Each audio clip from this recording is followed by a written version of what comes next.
And cool. All right, we are recording. Hey guys, thanks for coming tonight. Just a few announcements before I dive into the actual topic for tonight. First is just sort of the calendar. Core de Force test group starting Monday, and I think the last day is Friday, to get your contract in if you want to participate in the Core de Force test group. It should be pretty cool. You have to send Marion a picture and measurements, and it's just a fun way to get excited about the program and get other people excited about the program. So I'm in the group. I'm not actively participating yet, but I'm going to send in my contract and all of that because I do plan on completing the entire program from start to finish as soon as I finish my yoga.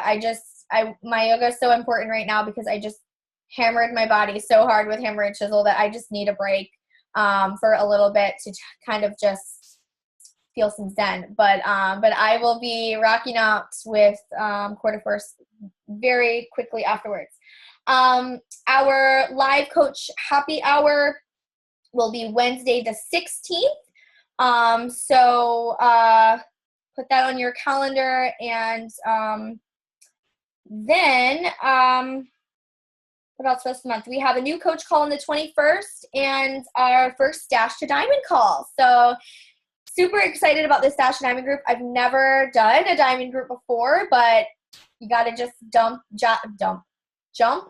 and dive. I tried to say jump and dive at the same time, and I said jump in. Awesome. Just jump in and go head first. And I know that was one of the ways I really learned was by having a kind of Dash to Diamond group, and it really kind of helped me to move along my business. So I'm hoping that I can do the same for you guys and help you figure out a path to go for that. There's also a pivot call at the end of the month if you want to jump on that on the 30th.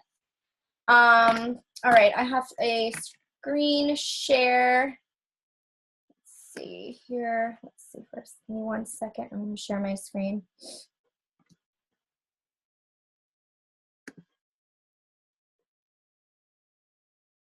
Always takes forever. Hello. Okay, can you see that? You can give me a thumbs up if you can see it. Cool. All right, cool. So want to celebrate October. Congrats to Debbie for hitting Success Club. Way to go, girl. And Jacqueline was on the board as well. Super, super close. I also want to celebrate already on the board for November. Debbie's already hit Success Club. I think she did it by November 8th, or I think so. And then Sadie's on the board and Jackie's on the board. So congratulations, you guys. I am super pumped. And I'm going to share this next screen, not so you can see my ugly mug, but this was what Marion posted in our pivot page today. And I just wanted to share that because, first of all, there's Spark Ladies right at the top. So I just got pretty pumped up about that. Sadie's on there and Jackie's on there. And I just wanted to share this because, as most of you know, I had a rough month last month and I didn't hit Success Club, which is rare for me. And it was, kind of a downer in my business. But I knew that I didn't stop working just because I was having a tough time in October, and I really worked my butt off at the end of October, and that's the only reason why I'm sitting here at 8 for the start of November is because of how hard I worked in October. So never give up, you guys, all the way till the end of the month. And so what? I didn't hit a stupid goal. It's just a number. Like, it's not going to stop my business. I'm going to keep going, and I just truly recommend you guys do the same and push forward. And just because it doesn't always happen at the right time. Like this is the setup that Beachbody has set up for us so that we become successful, but it's not the only measure of success. So keep pushing, and way to rock out November strong out of the gate, and super pumped for how we're going to finish up this month because we've already started out so well. And I know we have 2 people already, which I don't want to spoil the surprise, but we're most likely going to be having 2 rank advancements come tomorrow on the team, but I will save that for the official celebration tomorrow, but from our Emerald group. So I'm really, really excited about that too. So congratulations, you guys. Okay, now we're going to dive into this Amy Snow workshop that we had in Utah. I was trying to figure out topics, and I said, you know what, I should just dive into this right now, even though it's not the most sexiest of all topics. It's, you know, it's hard to sometimes dig into yourself personally and leadership and what does that mean, and it's not the most fun thing to necessarily talk about, but I hope that it's helpful, and I hope that you guys can take something from this and use it in your business. So, or not only just for your business, but just for yourself in general, because I felt that it was so beneficial to me just as a person. So she started out with, you know, leadership is an influence. Nothing more, nothing less in influence. And you have a choice every single day with how you're going to show up.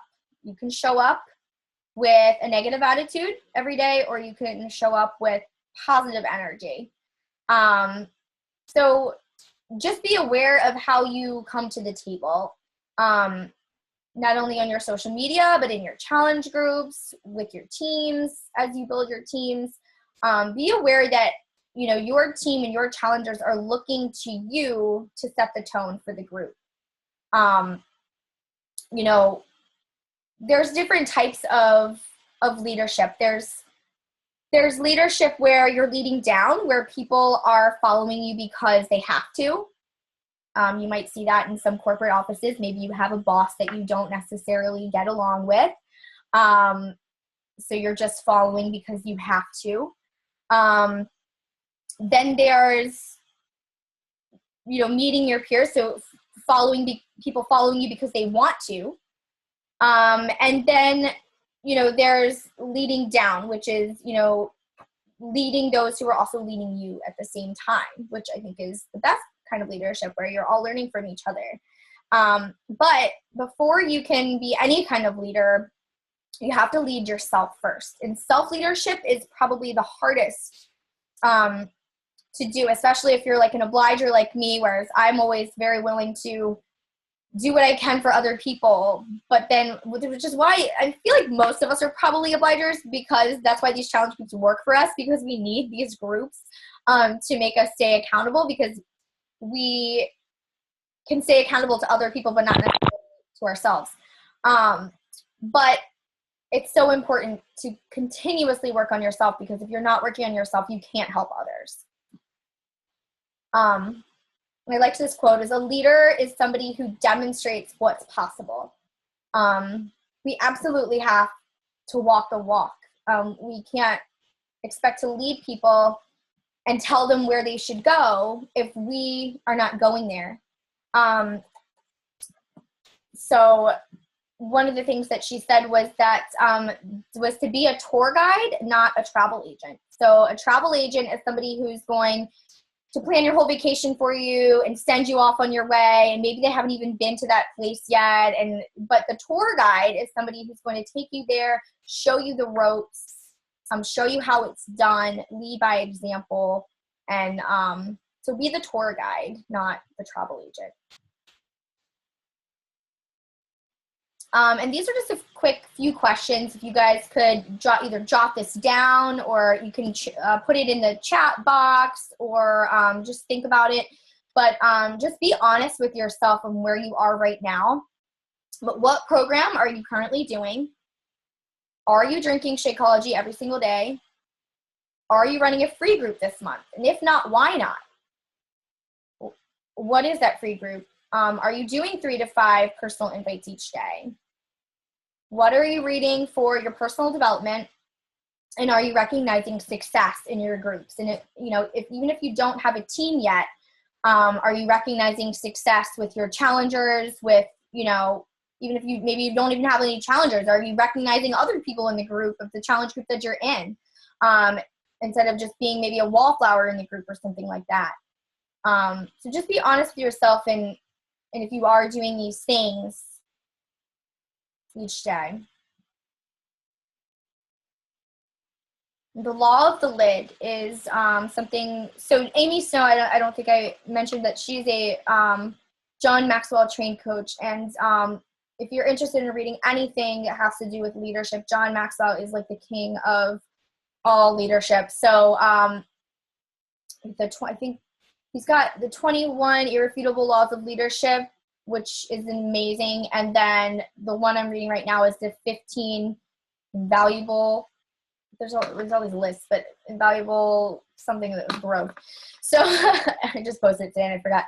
I get them all confused. But the law of the lid is something that he talks about quite frequently. And basically it just means that your organization cannot grow beyond the lid that you've set, right? So if you feel that, as a leader, that you are only being a 5 or 6 on the leadership scale out of a 1 to 10, then it's impossible for your organization to rise above that 5 or 6. They're probably going to end up at a 3 or a 4.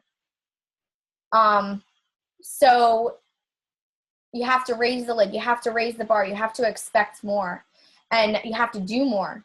And if you want to be a successful leader, you have to raise it. If you want to have a company or have a team or have a challenge group that is a 10, you have to be you have to be showing up and doing these things every day. And then maybe your group will be at like an 8 or a 9, right? So that's called the law of the lid, which he talks about in his book. So somebody just had a chat. Let me get the chat box. Can you post names of the books? Yes, I can, for sure.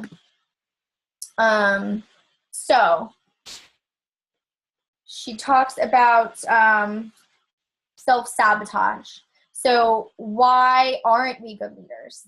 Most of the time, sometimes it's because of self-sabotage, and we are all guilty of it. Why do we self-sabotage? Well, there could be a few different reasons. These were some of the ones that some of the girls had mentioned on the trip. Feel free to type also in the chat box some reasons why maybe you self-sabotage yourself with your business. But fear of failure is definitely a big one.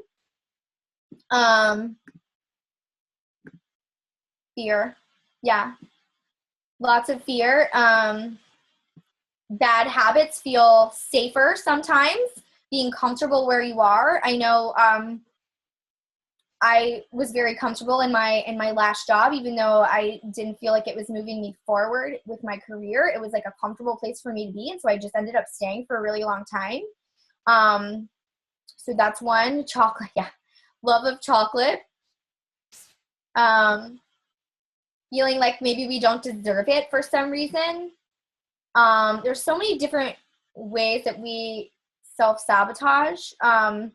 But we are either moving forward in our growth or we're moving backwards. And if you stay the same place, you're really just moving backward. You're not moving forward. You're being too much like a salesperson. Right. So all of these things hold us back from not inviting, from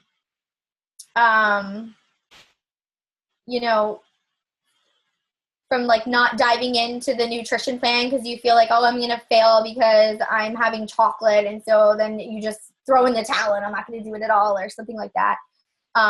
Or, you fear, okay, but I love chocolate. People are going to know I love chocolate. I can't share my true self that I like chocolate because they're not going to trust in me as a coach. A lot of people like chocolate, and, I think I said this in another call, but a lot of people like pizza, own it. That's you. It's okay. I like wine. I like chocolate too. Own it. And that's more, it's so relatable. I feel bad every time I have a sandwich. I mean, because there's bread. I mean, what do you mean? Yeah. I mean, we got to get over those fears. You know what I mean? It's you how it right. But that's life. I mean, no one's going to be perfect. And if people think that the only way that they can join your team or to join your challenge group is that they have to be perfect, you're going to have trouble getting people in your challenge groups on your team, because nobody's perfect and we don't have to be. And I think actually when we show people that we're not is when they want to reach out to us more. So push through those fears, push through that self-sabotage. A lot of times when you're scared to do something, but like if there's something that you think that you should be doing, but you're scared to do it, but you think you should do it, you probably should. You should probably just do it. And then you probably will feel better about yourself afterward. So, okay. The next thing is, the biggest gap in reaching our potential is between what we know and what we actually do. So what we know that we should do and then what we actually do. That's the biggest gap in reaching our potential. I thought that was a good quote. And then, you need to know also where you are. You need to know where you are in order to get where you want to go. So again, be honest with yourself and with where you are right now. You can't change what you won't take responsibility for. So you have to know where you are, and then think about what you're doing well, think about what you can improve on, and then do some PD in the area that maybe you want to improve, but then think about what you do well and do more of that as well. Like if you are not that, if you're trying to do, especially this is with social media too, it's like when you try to do too much on social media, a lot of times you just end up like doing like a half-assed job on everywhere, rather when you could just really hone in on Instagram or hone in on YouTube or hone in on Pinterest and like just be awesome there. Focus on what you're good at. If you're good at connecting with people, focus on the connections, and you'll thrive from that.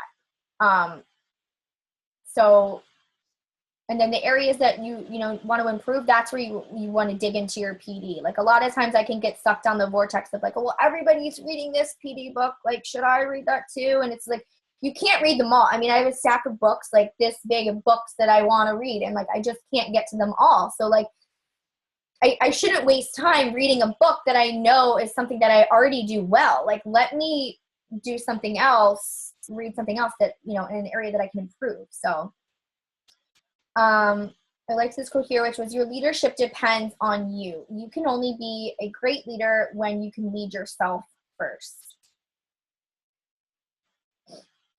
And she also shared 5 keys to leading yourself, which was learn to follow well, develop self-discipline, practice patience, seek accountability, and know your strengths. And I'm going to go into a little bit deeper into each one of these. So I don't have to write them all down now, but whoops, this is kind of small. Sorry. Can you see that?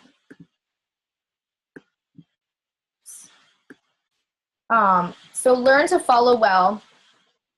When you follow well, you lead well. So show up to things, show up, like you guys are here, you're obviously showing up, but when you show up to team calls, when you walk the walk, when you show up on your team page, when you're posting in the challenge groups, when you're doing the things that, basically what I try to do is I just follow everything Marian did. I'm just like, well, it's working for her. I'm just going to follow with that. And, and then along the way you realize like what works for you, what doesn't work for you. But yeah, I definitely, and I still don't have everything figured out. I'm learning things all the time. I'm following things all the time. I'm learning from top coaches. I'm learning, like right now I'm in a leadership class every Thursday. Like I'm always trying to learn and follow what other people are doing well. And when you do that, I think you in turn lead other people well. So be humble. Like you can learn from other people. And I think I've said this before too, where it's like, I don't see myself as like, okay, I'm the leader of Team Spark. I'm the only one that knows everything on this team. No freaking way. Like, you guys are so freaking smart. You know things, and you will learn things as you go through this journey. So we can only benefit by sharing our ups and our downs and what works for us and what doesn't work for us. You know, be humble, like learn from other people who have paved the way. And so the next thing is to develop self-discipline. And I know this is something we've had to learn to have results in our challenge groups 100%.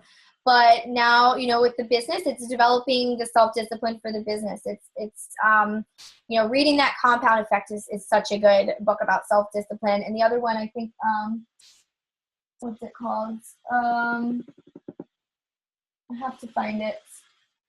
But it was on the shelf here. I forget what it's called, but I'm going to find it. There's another one that's similar to the Compound Effect that I really liked. But, you know, small choices add up. One piece of chocolate isn't going to completely derail you, right? But if we are slinging chocolate back like it's our job, yes. I mean, eventually those small choices are going to add up.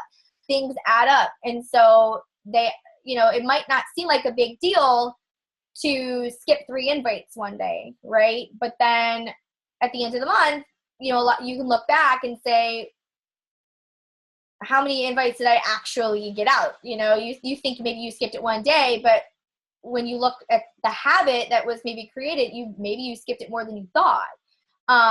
So just keep in mind that, like, you know, those small choices and those small decisions every day can also get you into certain habits, which a lot of times, like, you know, people say never miss a Monday, because a lot of times if you don't do it on Monday, then you don't do it the rest of the week. So it's like, get into those habits, get into those routines, develop that self-discipline to do those small things every single day. And obviously for us, it's the 3 vital behaviors, right?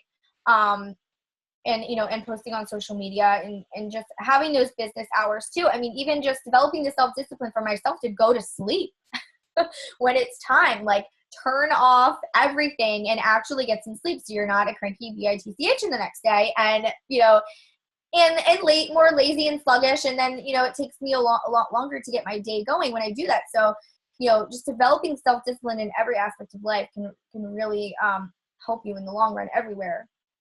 So the next thing is to practice patience. It's not about getting to the finish line first, but it's about bringing others to the finish line with you. And remind me, I want to share a Gary Vee video because he talked a lot about practicing patience and hard work at summits. But, you know, he says a lot about, you know, people would email him and, gosh, Gary, I haven't seen you since middle school, but I saw you were on this magazine and on this TV show and did this and that. Like, how did you get so lucky? He's like, lucky? Like, are you kidding me? Like, I remember that summer when we were 17 and you were at the beach and you were hooking up and you were drinking and you were doing it. He's like, I was working. He's like, I didn't get lucky. Right? So it's all about, you know, hard work, but also practicing the patience and realizing that, like, this is not there is no overnight success. He talks about, it doesn't just happen immediately. It's after a long period of time. And you can't judge yourself also against other people and compare yourself to other people. Cause a lot of times we can get into that problem that, you know, we see, oh, well, so-and-so did it so fast. Like, why can't I do that? But you don't really know exactly, you know what they're doing behind the scenes, and you don't know what their situation was coming into it. Like, we all have our own journeys coming into things. And so we're all unique and different. And so just be patient, connect with people. I think that's so key is, you know, people need to feel, this is what John Maxwell said, but people need to feel you connecting with your heart before you ask them for their hand, sorry. You know, if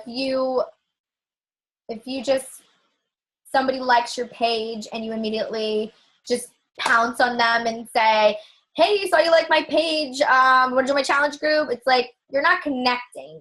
They don't feel you. They don't trust you. You can't ask them for something. You just seem like a creepy salesperson. You have to connect with them. You have to have a relationship with them before, you know, you have to establish that trust before you can ask them for something.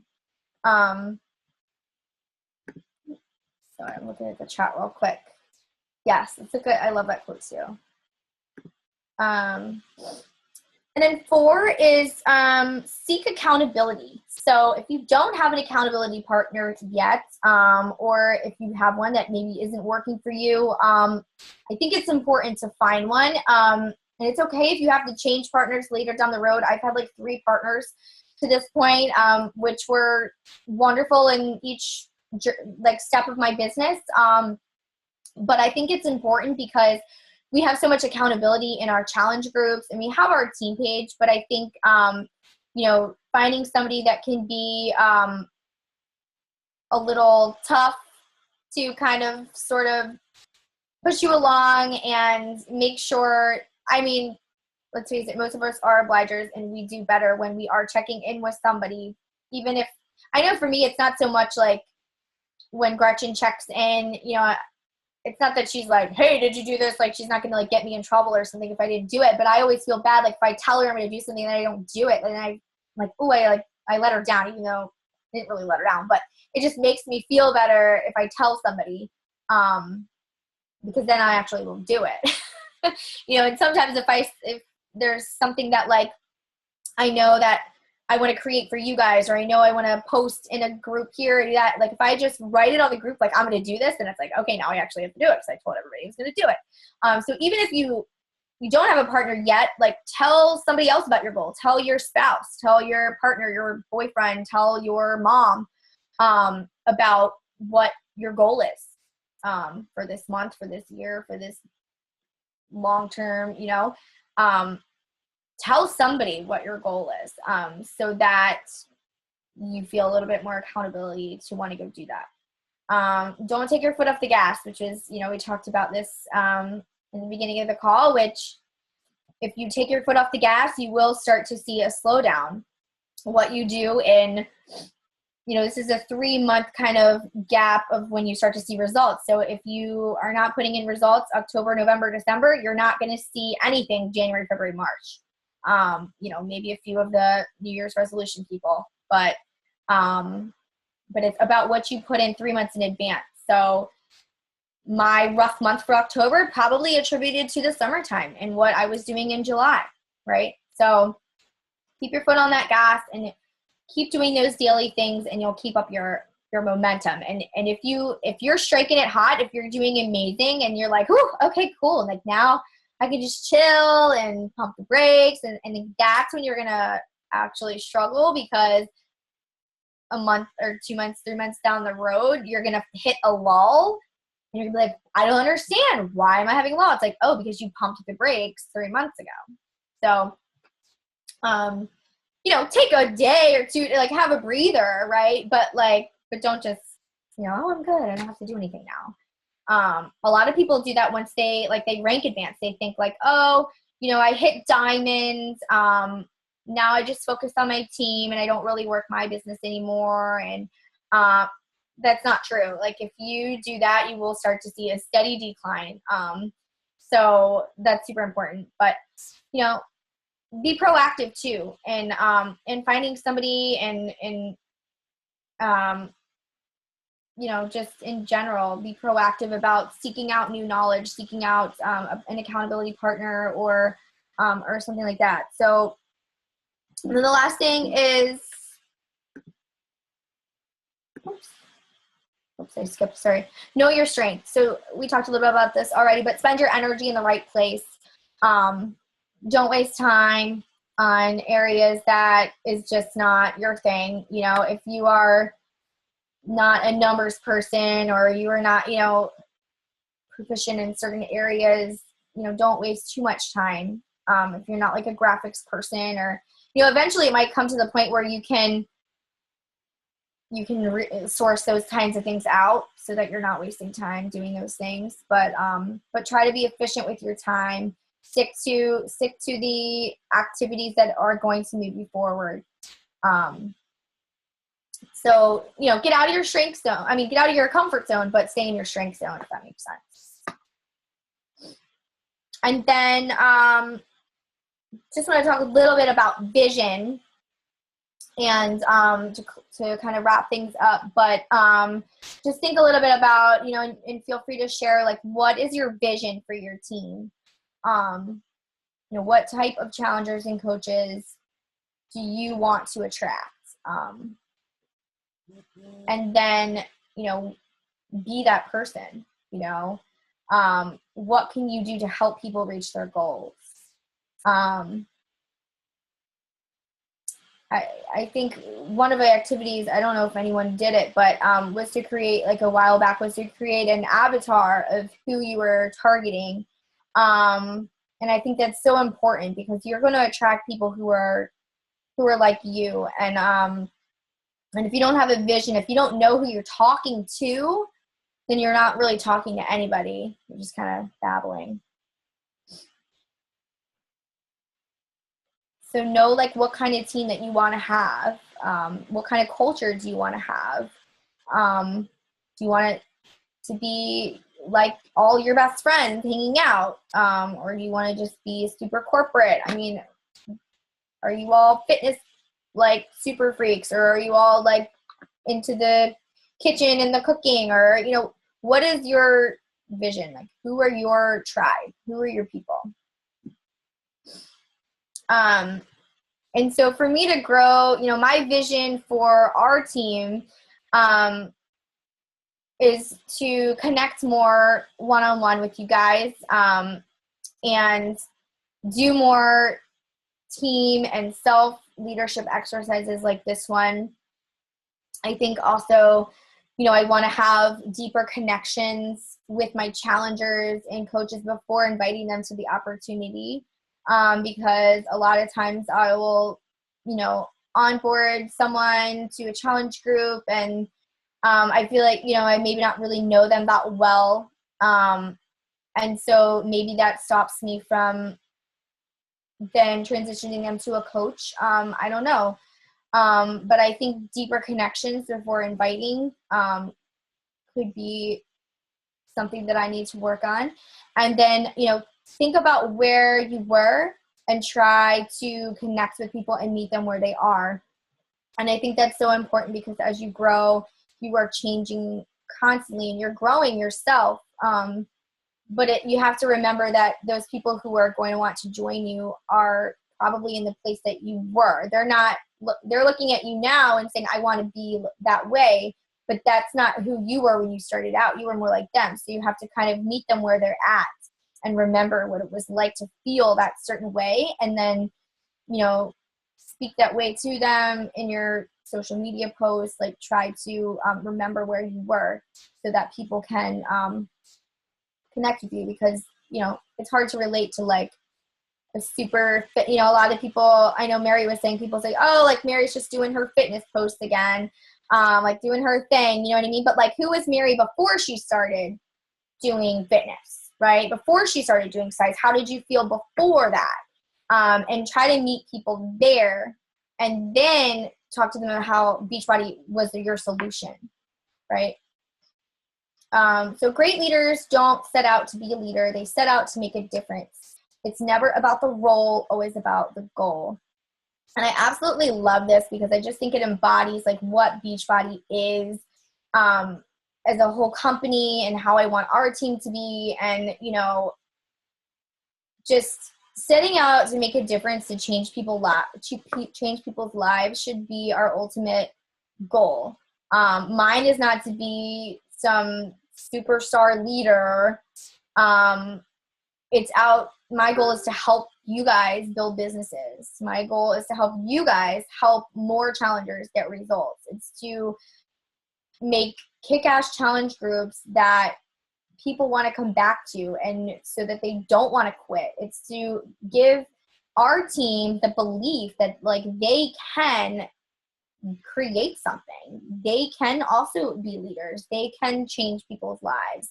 They can, they deserve financial freedom. And so my goal is to inspire people to believe that they can do those things if they put their mind to it and they put the work into it. So that's pretty much all I have for tonight. There's a team pivot call at 9 if you guys want to jump on to that. I think she's going to be talking about the vital process, which was, I'm assuming it was similar to what was on the National Wake Up Call. I don't know if you guys listened to that, but it was a good one. So it might be worth jumping on if you can. If you have any questions, feel free to unmute yourself, or if you just have any comments, anything to note, anything to share on leadership, or feel free to unmute yourself and share. Otherwise, I really thank you guys for coming tonight. I appreciate you showing up and being here, and so happy to have all of you on this team, and you guys mean so much to me. So I hope you have a great night, and I will see you on the team page, and maybe I will see you guys on the pivot call too. All right. Keep working hard this week. You guys are doing awesome. Great start to November. So proud of you all. You guys should be proud. All right. Thank you. You're welcome. Thank you. Good night, everybody. Bye-bye. Bye. I'm going to stop this. Okay. And